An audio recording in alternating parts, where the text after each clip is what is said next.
Hello, everyone. It's Saturday, March 29, 2025, and this is a Protect Our Province BC briefing on long COVID is real in kids too. I'm Dr. Susan Kuo, a family physician working in Richmond, BC for 32 years. I'm a clinical associate professor at UBC and a member of Protect Our Province BC. Protect Our Province BC is a nonprofit grassroots organization consisting of doctors, nurses, health scientists, and community advocates striving to keep the people of British Columbia safe by sharing accurate scientific information about COVID-19. We also advocate for the BC government to do more to protect the health and prevent chronic disease and disability for everyone who calls BC home, starting with the most vulnerable amongst us. We begin respectfully acknowledging that we are broadcasting from traditional, ancestral, and unceded territory of the Coast Salish peoples, specifically the Musqueam, Squamish, and Tsleil-Waututh nations. We are grateful to the Indigenous peoples who have cared for these lands since time immemorial, and as settlers we commit to do our utmost to uphold the Truth and Reconciliation Commission and work towards its 94 calls to action. We have reached the milestone of 5 years since the beginning of the COVID-19 pandemic. As a family doctor, it's been devastating to see so many of my patients become sick and some die from COVID. But now I'm seeing more and more people who never recovered from COVID and are suffering from long COVID, including children. Today's discussion will be focused on discussion of long COVID in children. We are joined today by Dr. Peter Rowe. Dr. Rowe is a professor of pediatrics at Johns Hopkins University School of Medicine in Baltimore, Maryland. He's directed the Chronic Fatigue Clinic at Johns Hopkins Children's Center since 1996. He completed a BA at Trinity College, University of Toronto, and received his medical degree in 1981 from McMaster University School of Medicine. He completed residency, general academic pediatric research fellowship, and chief residency at Johns Hopkins before joining the staff at Children's Hospital of Eastern Ontario in 1987.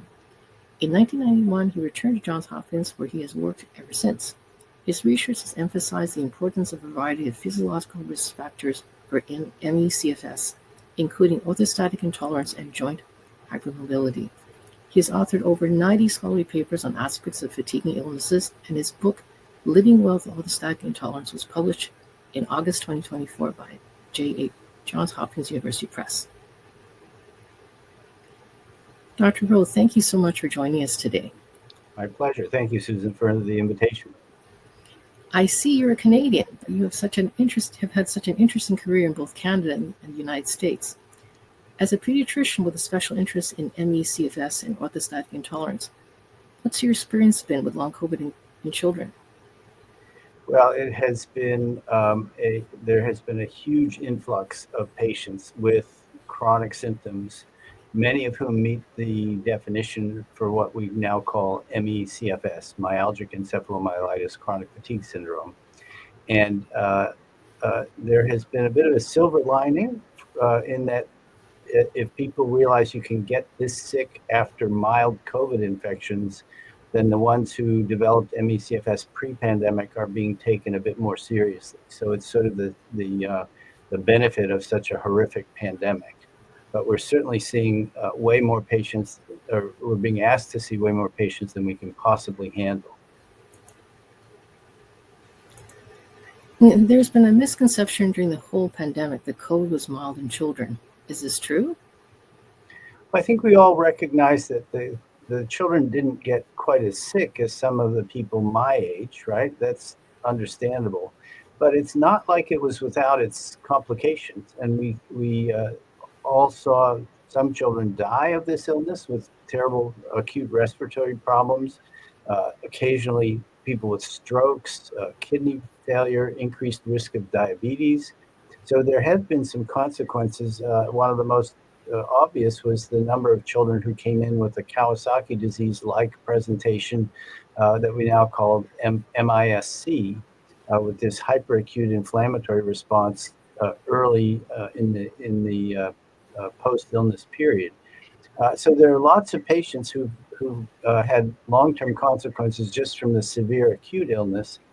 And we're now recognizing that even those with mild respiratory illnesses initially or subclinical respiratory illnesses can eventually evolve into this illness called long COVID, which is often quite disabling and debilitating interfering with their progress through school, and impairing their education.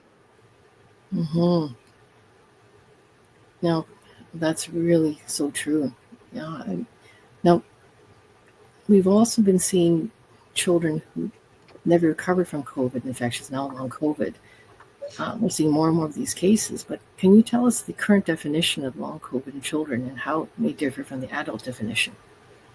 So for pediatrics, it's very similar. The WHO came out with a definition. The U.S. National Academy of Sciences has one that applies to both children and adults. And I'm going to read from it. It says it's an infection-associated chronic condition that occurs after SARS-CoV-2 and is present for at least 3 months as a continuous, relapsing and remitting or progressive disease state that affects one or more organ systems. Now, that's a pretty all-encompassing definition. We often expect people who've been intubated to have prolonged problems with respiratory rehabilitation, or those who have had specific organ system damage to have problems. The group that I think we want to think about differently with long COVID is the ones who didn't have that severe initial respiratory illness, but are really quite impaired by their lack of ability to function, usually with symptoms that are present day to day. How prevalent is long COVID in kids? I think the estimates vary depending on how people ascertain for long COVID and how well they ascertain for the various symptoms of long COVID. But the US CDC estimates that 1.3% of all children have long COVID currently. So that's an enormous public health problem, because when you think about it, it's way higher than the incidence of some pediatric chronic illnesses. For example, diabetes would be 1.8 per thousand, cystic fibrosis 0.2 per thousand, long COVID 13 per thousand. So even though 1.3% seems like a small number, when you multiply that times the number of people in the population, it's a huge increase in chronic illness. And we don't have the clinical staff that are prepared or trained to handle these patients. So there's a lot of frustration in the patient community that they are not being attended to properly. Right. And these are just the people that we know of, right? This is probably just the tip of the iceberg. Well, and that's been part of the discussion about pre-pandemic ME/CFS. One of the estimates was that only 10% of those who really have the disease have actually been identified. I'm not sure that's entirely correct, because when you look at people who are really impaired, you'd think for sure they're coming to the attention of their physicians. In the United States, there's an economic barrier that might affect people. But thankfully in Canada, with national health insurance, there's no economic barrier to being seen. There may be other social factors that influence people coming to the physician, but there's certainly more people than have actually been confirmed and diagnosed. Yes. I mean, one of the issues we have in Canada is that there's sometimes a lack of knowledge of long COVID in physicians. So, and this could maybe be hampering the diagnosis as well. Yeah, I think there's a long-standing bias against people with these illnesses that are multi-system, where I remember being taught in medical school that anyone presenting with more than 3 presenting complaints is probably psychosomatic in origin. I think that's terribly unfair to people who have these disorders that include autonomic dysfunction and circulatory dysfunction, where you would expect by definition that they have all body systems affected, and they come in with multiple chief complaints like fatigue, lightheadedness, difficulty thinking and concentrating, pain symptoms. And what I tell our trainees is that our patients come in with a long list of main complaints, but they are monotonously similar, one patient to the next. So they're similar in the kid from Vancouver, and the same as the one from the child from New York, or the one from Florida or California. They all are saying the same things. And so I think that's good evidence that this is not made up. But there's also physical examination evidence that we'll talk about later. So, how is long COVID presenting in kids? So initially you can see sleep disruption, problems in the early phase with the well-known changes in taste and smell. I talked to somebody earlier today whose daughter got some increase in sensitivity to textures in food after COVID that were never present before. And then as the illness progresses, the main symptoms are very similar to what we see with ME/CFS. So it's fatigue, post-exertional worsening of symptoms, uh, problems with unrefreshing sleep, lightheadedness, cognitive dysfunction, those kinds of symptoms. Now, that one of the symptoms they call it PEM, the post-exertional malaise. Can you comment on that symptom? Yeah, I think it was initially very difficult for people to understand. So patients with ME/CFS and now long COVID can push through a given activity with no warning system in the body telling them to hold back. And then following that activity, they get a marked exacerbation, not just of their fatigue, but all of their symptoms, trouble with lightheadedness, thinking and concentrating, some kind of sensory sensitivity, much like we see in children with concussions. And so this can be, it's defined as occurring for more than 24 hours, but often it can be, several days or weeks. And so patients refer to this as a crash. Biologically, there are major changes in a variety of gene changes that can be measured in blood cells. There's work by Alan and Kathleen Light at the University of Utah showing that you get an 8-fold increase in adrenergic gene expression, maybe a 3-fold increase in immune and cytokine expression or pain pathway expression. So these are things patients have no control over. They peak 24 hours after an exercise test, right when symptoms are peaking. So this is nice objective confirmation of what patients have been telling us for a while. But often people are misunderstood. For example, somebody says, well, I saw you playing um, an inning or two of the softball game at the family picnic. Why are you in bed the next day? Well, there's a reason for that. And it's a very stereotypical phenomenon. It's important to ask about it. What happens after you are more active than usual? It can be after physical activity, studying for your exams. It can be provoked just by upright posture, like standing in line. And it's a very helpful discriminator because, for example, if you've got somebody with depression, we all tell our depressed patients that they need to exercise more, and that often invigorates them. They feel better. Whereas in patients with long COVID or ME/CFS, if you push them to exercise before they're ready, they will get this post-exertional malaise. So it's a very helpful discriminator of ME/CFS and long COVID from depression, for example. Oh, that's excellent. Thanks for sharing that. For International Long COVID Awareness Day on March 15th, long COVID survivors shared their heartbreaking stories written on pillowcases placed on the steps of the Vancouver Art Gallery. Can you share with us some of the stories of pediatric patients with long COVID that you've seen? Yeah, I can give you examples both of the ones who improved and the ones who have not. We had a young guy, 19-year-old, who was a freshman at Johns Hopkins on the cross-country team during the first year of the pandemic. He was from Florida and went home for the summer in 2020, where they had a huge outbreak of COVID, got sick when a relative visited them, had pretty mild initial symptoms, but 2 weeks later, he was aware that just walking around the house, his heart rate was quite elevated.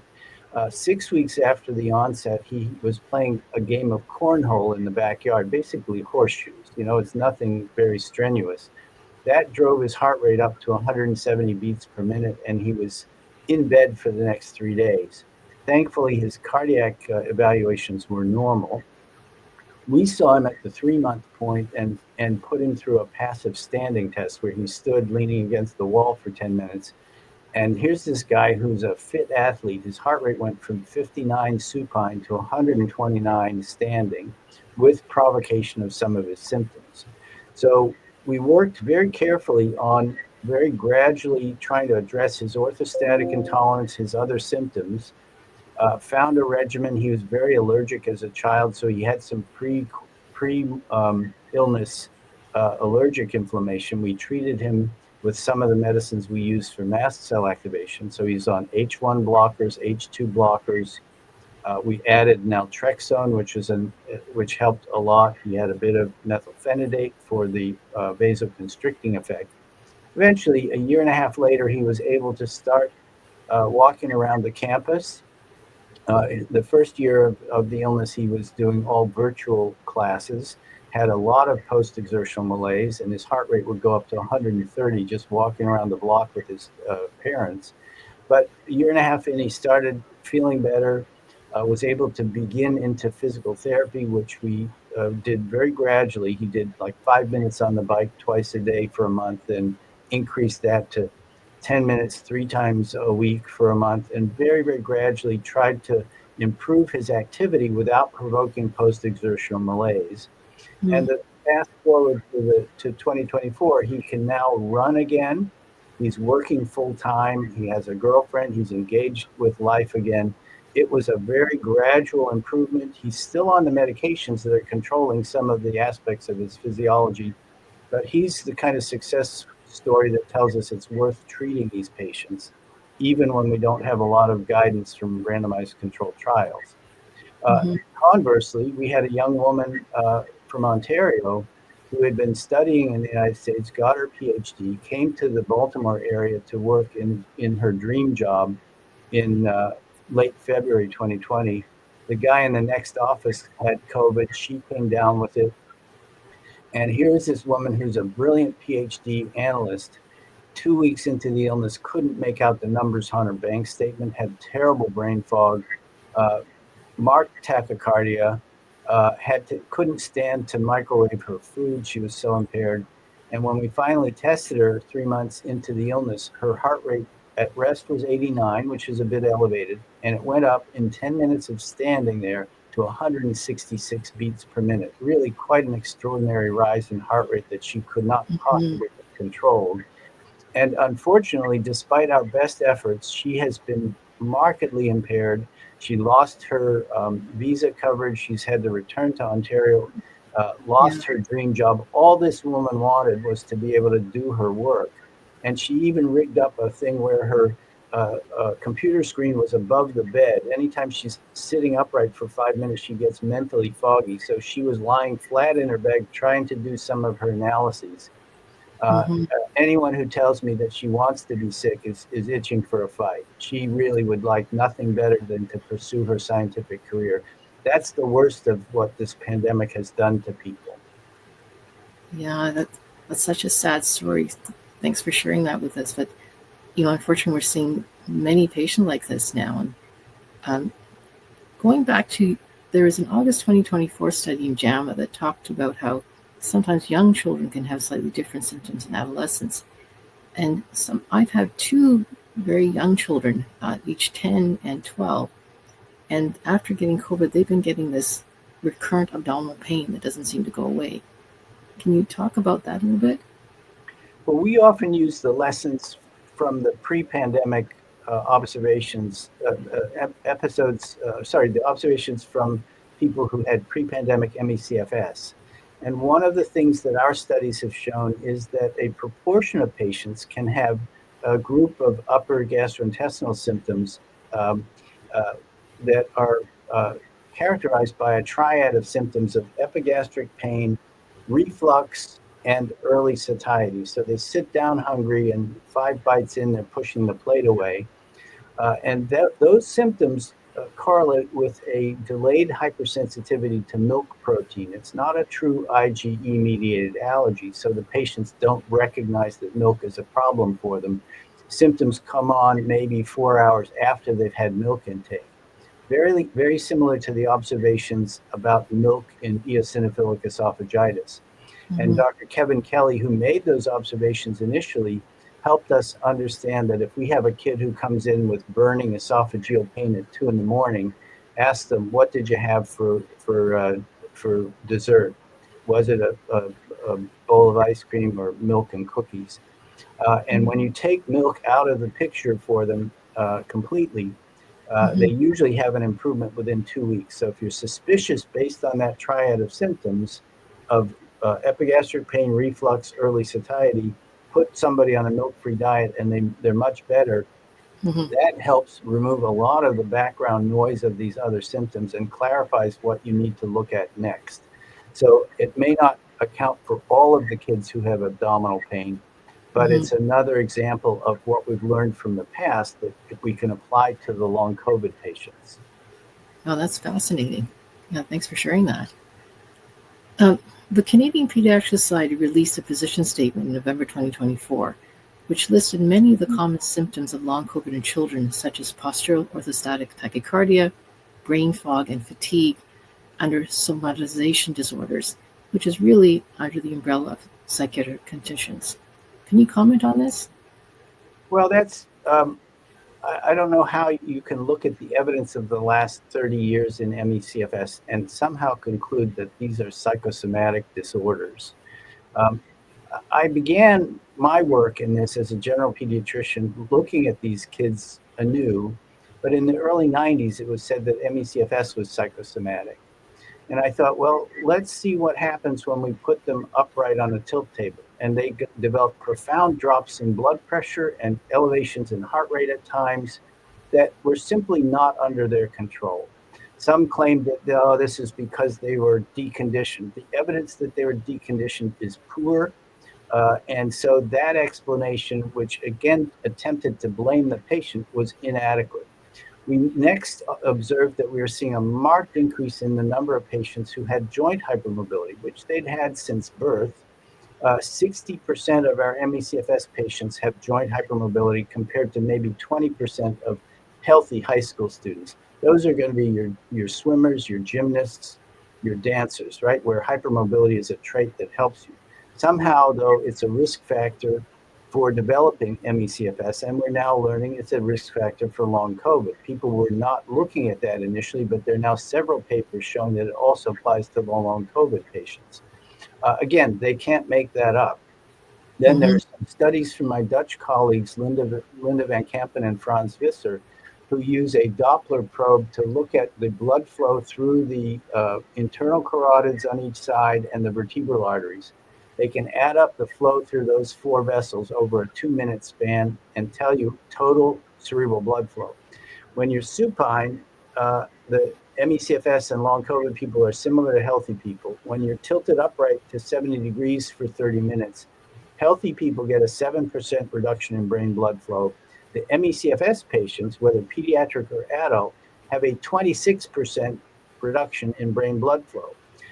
Again, not something they can control. And it tells you no wonder they can't think straight or concentrate or follow conversations as well as they did before.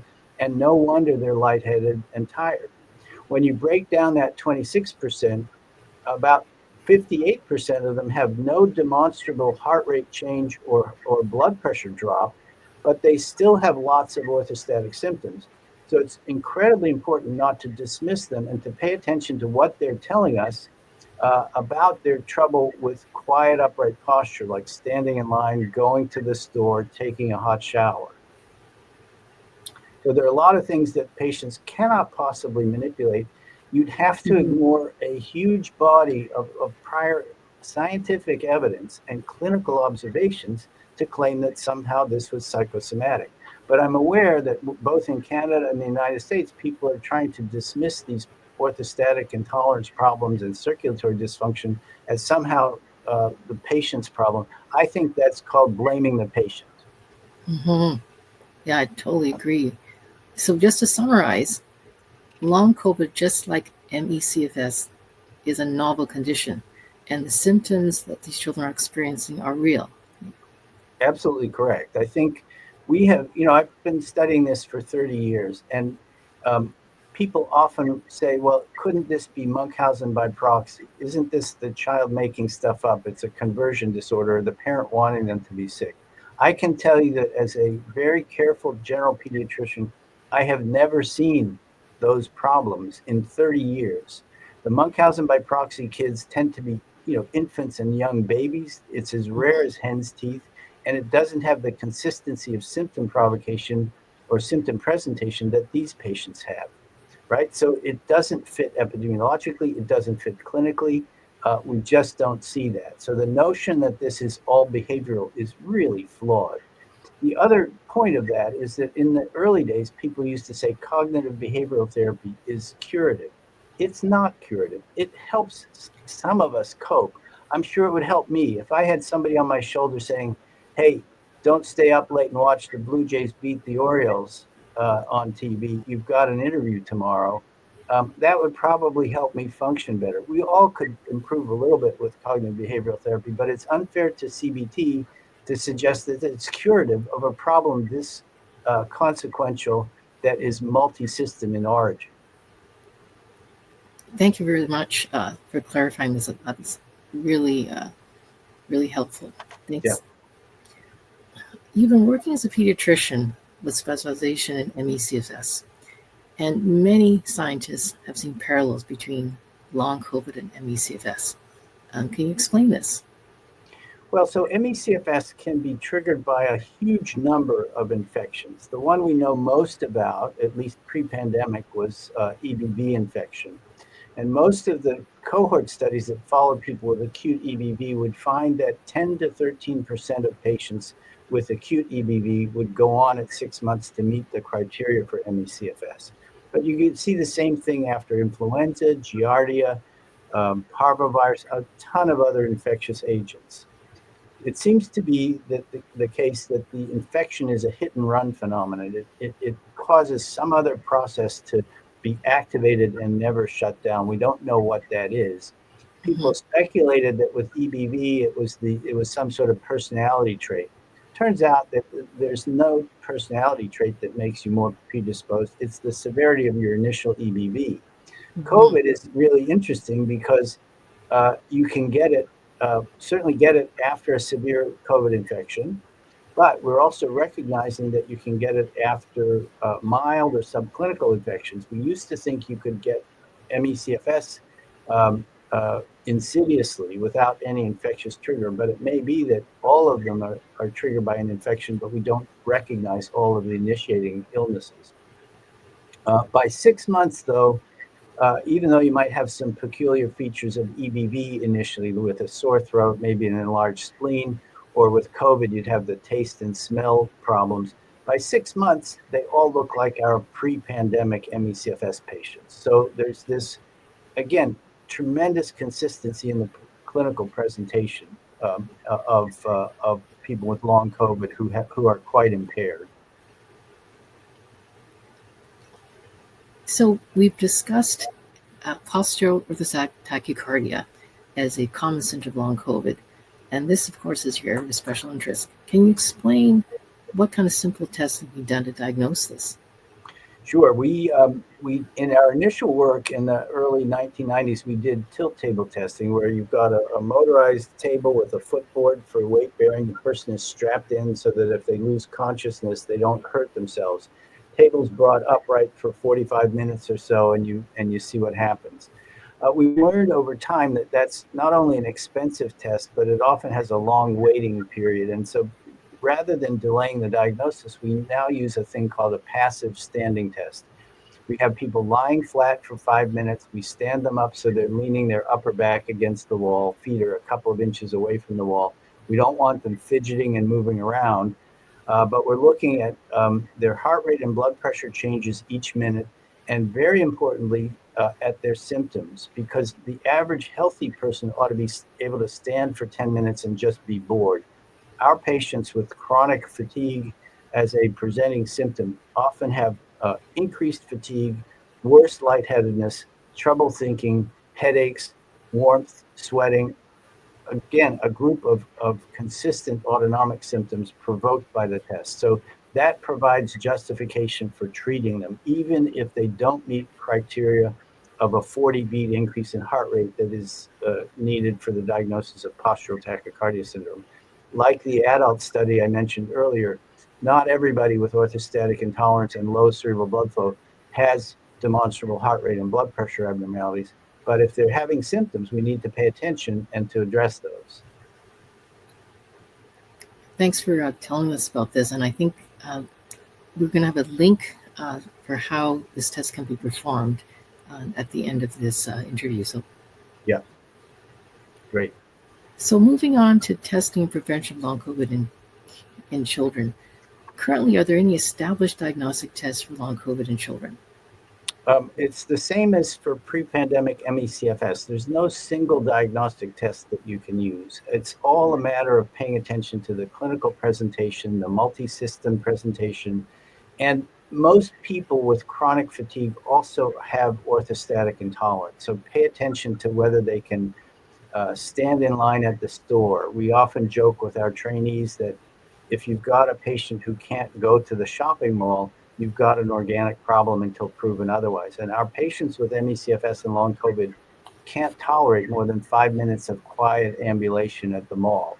They often do poorly in the hot shower because it's a heat stress as well as an orthostatic stress. But you have to ask them, do you have to sit down in the shower? Do you have to lie down afterwards to recover? So it's a clinical diagnosis. Pay attention to the post-exertional malaise, which can be very helpful as a clinical discriminator. We also do a number of tests that any physician is familiar with, especially pediatricians, looking at causes of failure to thrive. We want to interrogate whether there's any hidden organ system dysfunction. So a CBC makes sense. A chemistry panel makes sense. Some measure of inflammation like a CRP or a sedimentation rate. We check for thyroid abnormalities, obviously. And then a number of other things that can be common causes of fatigue, like vitamin B12 deficiency, iron deficiency, especially in menstruating young women. And we check for celiac disease as another thing that can give you chronic fatigue. A urinalysis to look for any kind of renal problems. We don't do an overly expansive search because we look at what that patient is telling us in front of us. What are their features? Which other things might we test for? In the boy that I mentioned earlier, the runner at Hopkins who had a strong allergic history, we sent a histamine level, which turned out to be double the expected level, consistent with his mast cell activation syndrome. So sometimes you can get evidence of these other comorbid conditions. But it's a very focused thing, and it's quite easy to see these patients and this whole profile if you pay attention to the post-exertional worsening. This is really helpful information. I mean, as a family doctor, I think this is going to be very useful to us. Thanks very much for this. Yeah. Can you tell us about studies being done in Italy that found that children with long COVID have distinct biomarkers? Yeah, there's a series of really good observations and studies by Danilo Buonsenso, who is a pediatric infectious disease physician in Italy. He has been studying the patients coming in to see him at the hospital there in Rome with confirmed SARS-CoV-2 infections, and has a number of cohort studies. He has found that in patients who are seen acutely, the ones who have an elevation in D-dimer are more likely to still have symptoms at the 12-week point. So there's some, even though most of the coagulation parameters are similar in patients and controls, there is this difference in D-dimer. I'm not sure if other groups have replicated that finding, but that was one of the things that emerged from his work. There are a number of sort of subtle immune changes that seem to be associated with long COVID. There's work that needs to be done to confirm that, but he's found a number of those differences. Now, I think in the same study he published in The Lancet in October, he also talked about the role of vaccination when it comes to long COVID in children. Can you tell us about that? Yeah, in that study, he looked at a number of risk factors for getting long COVID. One was older age, which I think everybody would agree with. The other is the severity of the initial infection. So the kids who are hospitalized and really sick were more likely to have chronic symptoms. But it turns out that that's a minority of everybody with long COVID because of the number who get symptomatic after a mild infection. The number of comorbid conditions that one has, and I would include joint hypermobility in that as an emerging risk factor. And then he said that those who are infected with the earlier mutations or earlier versions of the virus were more likely to get infected. But also, once patients had been immunized, they were also protected. So this provided a number of risk factors that we need to look at, but also emphasized the importance of getting immunized against COVID. Right, and specifically, I think as I said, long COVID, right? Vaccination protects against. Correct. Yeah, the best way to avoid long COVID is don't get COVID, and the second best is to get immunized first. Now, in BC, our rates of COVID immunization in children as of October 5th, 2024 are abysmal. There's only 2.9% of children under 4, 3.2% children from ages 5 to 11, and 5.6% of children 12 to 17 who had the fall 2024 COVID booster. And as a pediatrician, are you seeing this in your practice, and what can we do about this? Well, and I'm not working in a general pediatric office anymore. I see them after they get to me with 6 months of long COVID symptoms. And it's really sad to see the numbers who have been affected. I would think as a parent, anybody would want to protect their children from a kind of disorder that stops their ability to do athletics, often prevents their ability to continue their education. This can be really devastating, and I think people who have not had exposure to how bad this illness can be are a bit cavalier about immunizations. But I would certainly encourage anybody with at least a teenager and probably younger to get immunized so that they aren't at risk for this problem, or at least they have a lower risk for long COVID. But I guess we also can't avoid the discussion about vaccines in general. That even important vaccines like this, we have to acknowledge that sometimes there can be side effects. Can you comment on this? Yeah, we've had a couple of patients who did seem to get long COVID symptoms after the vaccine. And this came up also in the 2000s with the introduction of HPV. There was a flurry of case reports and case series suggesting that HPV could be temporally associated with the onset of postural tachycardia syndrome or chronic fatigue syndrome. And some of those cases, in terms of the temporal association, were quite compelling. But in order to figure that out, people had to look at, all right, let's look at the rates of ME/CFS and POTS and other similar problems pre-introduction of the HPV vaccine, and then in the 10 years post. So they were able to do this in the Scandinavian countries where they have good linkage of vaccine records and diagnoses. And in fact, there was no increase in the 10 years after the introduction of HPV. So the way I would put that together is to say, okay, the ones who got sick after the HPV probably had some predisposing risk factors. And if it wasn't the HPV causing them to get POTS and chronic fatigue syndrome, it would have been some other infection, the next cold they got or the next sinus infection. But I think that experience told us that even if you do get these problems initiated by a vaccine, that doesn't mean you can't be treated, and it doesn't take away from the population health benefits of some of these vaccines, especially for prevention of cervical cancer in the case of HPV, and all of the other vaccine successes we've seen over the last 30, 40 years. Thanks very much for this perspective. What is the role of masks when it comes to prevention of COVID and long COVID?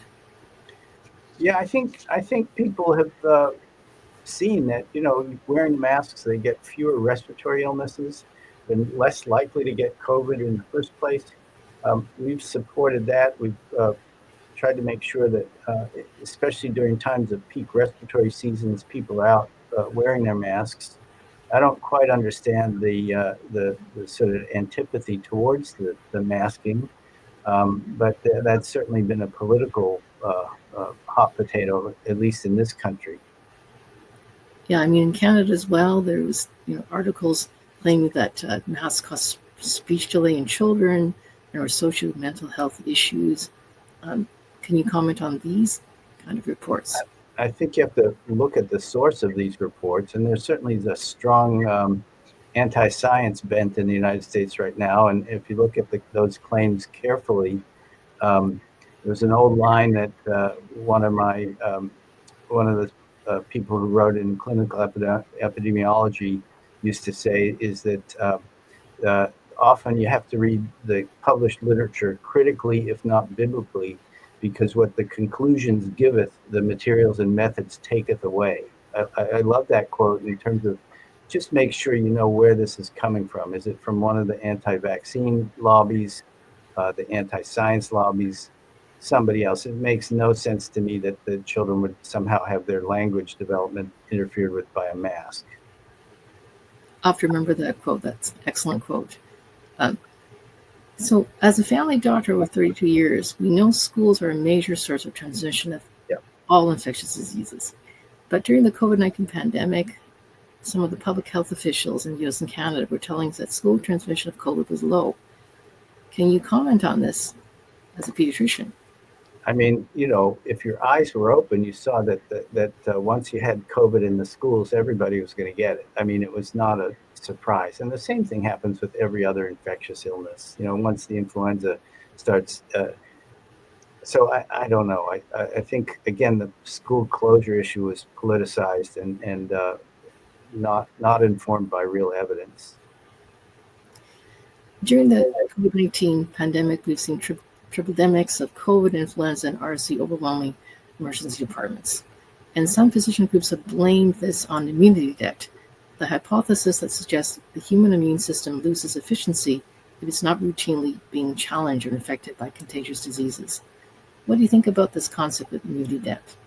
I mean, I think it's like the hygiene hypothesis, right? That if you're not getting major illnesses in early childhood, you're more likely to get problems like asthma and allergies. And there's some evidence in favor of that, maybe explaining the rise in asthma over the last few decades.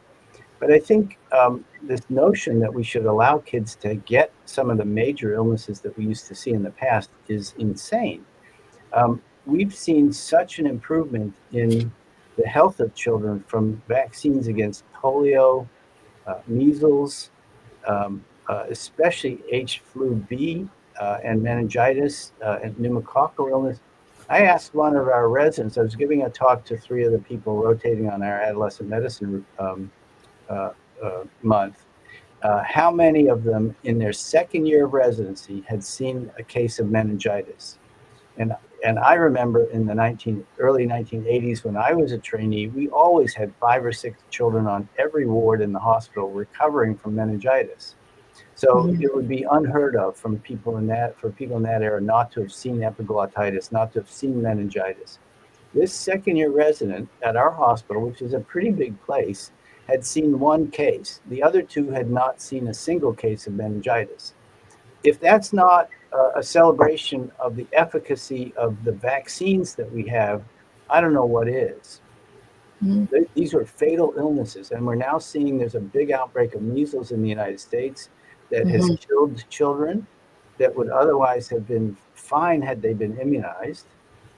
And so I don't know what the rationale would be to say that children should be allowed to be exposed to these major illnesses.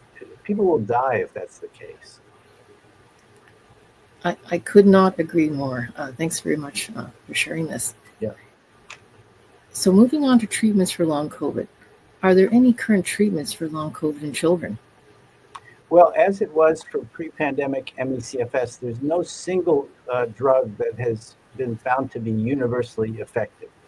And so some people think, okay, that means that there's nothing you can do. I think that's an overly nihilistic approach to therapy.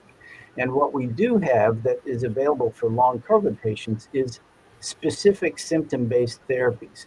It would be crazy to say to a kid who had migraines that were new after COVID, oh, we don't have randomized trials of long COVID migraine therapies. We're not going to give you the things that are available to a child with isolated migraines.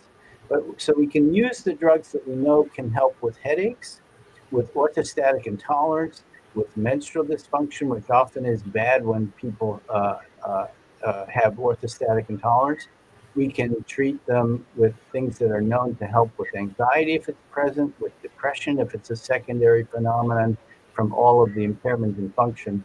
There's lots that's out there for symptom-based treatment. And we have put together a primer that I think we can post afterwards that has treatments for a variety of symptoms, pain symptoms, headaches, orthostatic intolerance, in the ME/CFS patients and in the long COVID patients. So there's guidance out there for what one can do for treating the symptoms of long COVID. Can you tell us about POTS, which is a common symptom of long COVID? Can you tell us specifically about treatment for this? Yeah, so the treatment for orthostatic intolerance, whether it's POTS or hypertension or recurrent fainting, starts with the increase in salt and fluids. And then the main factors that contribute to orthostatic intolerance are that these patients have excessive venous pooling, maybe from a defect in vasoconstriction. They have low blood volume for reasons that are unclear. And then when you have those two problems and you stand up, you get a big reduction in cerebral blood flow that elicits an exaggerated sympathoadrenal response, so a big outpouring of catecholamines. So the treatment can involve, along with extra salt and fluid, something to improve vasoconstriction, something to improve blood volume, and then something to block the high levels of catecholamines. And in each of those categories, we've got a number of options. So as vasoconstrictors, you can use midodrine. The stimulants that we use for ADHD are excellent as vasoconstrictors. On the topic of improving blood volume, there is fludrocortisone. Birth control pills can do a little bit of that for young women, especially if they're having worse fatigue at the time of their periods. And then in the category of drugs that block the hyperadrenergic surge, there are the beta blockers. Pyridostigmine bromide can help balance the autonomic nervous system. We learned that from, among others, Ron Schondorf at the Montreal Jewish General, an autonomic specialist who helped really bring POTS to people's forefront. And then ivabradine is another drug that can be quite helpful, especially if the resting heart rate is above 100. Now, in adults with long COVID, some of the treatments are aimed at specific symptoms, like, for instance, COVID brain fog, they're using naltrexone, Intuniv, and supplements like PEA, palmitoyl-ethylamide, and some stimulates. What's the evidence for this in children? So I think with, we don't have big networks that can do randomized trials in long, we haven't had them for ME/CFS. They're starting to emerge for long COVID, but there's nothing like the infrastructure we've had for doing studies like in pediatric cancer or pediatric HIV and many other pediatric subspecialties where you get collaboration among clinics. We haven't had those clinics in the first place. But there is some anecdotal evidence to support these other mild interventions. Intuniv, which is guanfacine, can be very helpful for ADHD symptoms. So it's likely to help in some patients with cognitive dysfunction. We find that it can be very helpful because it blocks sodium channels in patients who have excessive sweating or hyperhidrosis. And clonidine, an older drug in the same category, can be really helpful if you've got somebody with insomnia and orthostatic intolerance. And clonidine helps build up blood volume. In terms of the naltrexone, it's often very good for chronic pain. It's been studied in fibromyalgia. But as in the runner that I mentioned earlier, he had just a global improvement in overall function when he started that. We don't always know the mechanism of action of these drugs, but if they are benign, it's reasonable to try to see if that can improve function. We can't wait 10 years to help our individual patients until the randomized trials are completed.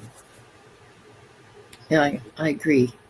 I know these days the gold standard is for the RCTs, randomized control studies, but people with long COVID need help now. So I totally agree. In Canada, we have few resources for long COVID. In BC, for instance, we have 2 long COVID clinics, which are seeing adults only and have 12 to 15 month wait times. Are there any resources for long COVID in children at the current time? So the main ones are the guidance that has been produced by people who are coming together in committees to generate suggestions for treatment of specific symptoms, including the abnormalities in taste and smell, the orthostatic intolerance, the pain, the headaches, and so on. And so those are available, and I think I can get you a couple of those documents. And then we put together this primer for the ME/CFS patients that many of those suggestions also apply to the symptoms in long COVID. So those are open access publications that are available to anybody to download. That's fantastic. We'll post those links to those as well at Great. the end of this interview. Thanks very much for sharing that. Could you tell us what the NIH Recover program is, Research in COVID and Enhanced Recovery? Sure. This was a program that started early on in the pandemic. The NIH poured a lot of money into this, and this has resulted in some very large multi-center trials that are descriptive about how many patients get long COVID, which symptoms the children have, and it's also done the same thing for adults. It was descriptive in the beginning to try to identify risk factors, and now they have shifted into proposals for randomized trials of intervention. And I think because of the numbers of patients that are being seen in these Recover-funded clinics, we have the potential to really make some advances and really evaluate carefully each of the things that we've talked about that haven't been studied formally. So I think we're hopeful that will continue. We're in a very strange era in the United States where there's been an attack on education and science and medicine and real progress. So whether that will be sustained or whether the funding will be restored, I think we have to pay attention to and really stand up for our patients and for scientific activity. Yeah, I agree totally, and we are with you here in Canada. The doctors and scientists, we're with you standing up for science and knowledge. Well, and I think Americans involved in the scientific enterprise and the attempt to improve treatment will have to look to our colleagues around the world who are not under such an oppressive regime that is so anti-science. So this will require input from all of the countries around the globe. Yeah, I think in Canada we need to urge our governments to increase funding for research. We cannot rely on, unfortunately, the United States and other people for all our research. So this is an important call to action. Yeah, I agree. So even today, as we speak, looking at the November 2024 Canadian Pediatric position statement on long COVID, and also even the Canadian Pediatric Society 2023 vaccine guidance, it is still throwing doubt that long COVID in children exists. And in many parts of Canada, patients with long COVID, adults and children, are still encountering family doctors and pediatricians who don't believe long COVID even exists. And one of the reasons we reached out to you is because we really couldn't find a pediatrician in BC that we could discuss the subject with. So why do you think long COVID is still being minimized in children? And how can we make physicians and other healthcare workers more aware of long COVID? Yeah, I'm not sure why people minimize this. There are certain things these patients cannot possibly make up. There's objective evidence of heart rate and blood pressure abnormalities, reductions in brain blood flow that these patients should not be blamed for. They often have milk protein intolerance. They have areas of restricted range of motion on a physical therapist's examination. There is a ton of material showing that this dismissal is really unwarranted and unfair to children and adults with this illness. I've heard people say, well, I don't believe in POTS. It's not a matter of a belief, it's a heart rate change. If you've got a change in heart rate, that is not something that people can manufacture. So I think there is some persistence of the old bias that said that if you have multiple symptoms, you must be making things up. And that's just unfair and untrue. I think all we can do is keep presenting the evidence, make sure people realize that there is a lot of work done in the last 30 years on ME/CFS that applies to long COVID and should not be difficult to interpret. So, Dr. Rowe, with our interviews, we like to leave the viewers with a ray of hope. Can you give us a ray of hope for children with long COVID? Yeah, I'm actually optimistic at this time. I think one of the things that people can realize is that we've had at least 30 or 40 years of improvements in our understandings of ME/CFS that can be applied to long COVID. So there is a basis of evidence and clinical intuition and clinical observations that we can apply to the kids that are now affected, by the pandemic. But the second thing I would say is that, it was a lonely field in the past. There were a handful of centers in the United States and a handful of people in Canada studying ME/CFS. But with COVID, there have been many more centers funded and much more research funded by national governments everywhere. And I would say there must be 1,000-fold more investigators looking at this problem. And I'm optimistic that that will lead to some insights, both about the pathophysiology of the chronic illness, and then about targeted treatments that can help improve the function of our patients. I think the key thing, if you see these patients, is they're not trying to make up stuff to fool you. They're not making this up. Believe what they say. You will eventually figure out why they've had those symptoms and which thing was driving the symptoms. And, it avoids the sort of medical trauma that we can impose on people when we say, I don't think that's real, or I don't believe you have anything, or I can't find anything.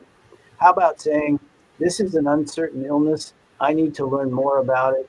Let's see if we can explore this uncertainty together and keep addressing your symptoms. Thank you very much.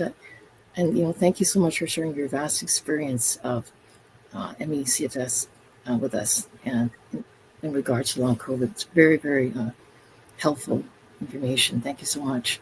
Well, thank you for the invitation.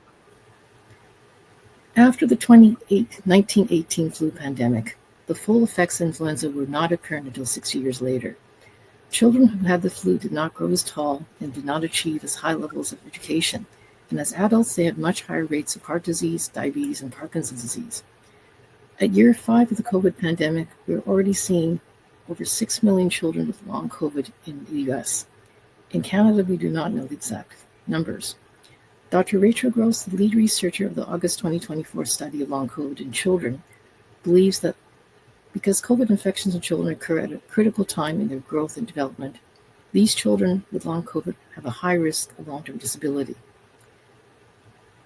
In the Tyee article of November 2022, we stated in Protect Our Province BC that we worry what will become of the next generation who have been saddled with the long-term effects of COVID-19 by governments around the world who are willing to sacrifice children and families in the mistaken belief that allowing a dangerous infection to run rampant in our communities is good for the economy.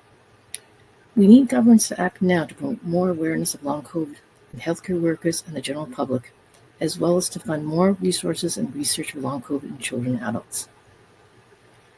This year, for International Long COVID Awareness Day on March 15, 2025, teal lights were lit up all across Canada to show support for long COVID in Vancouver, Toronto, Hamilton, Niagara Falls, Ottawa, and Montreal.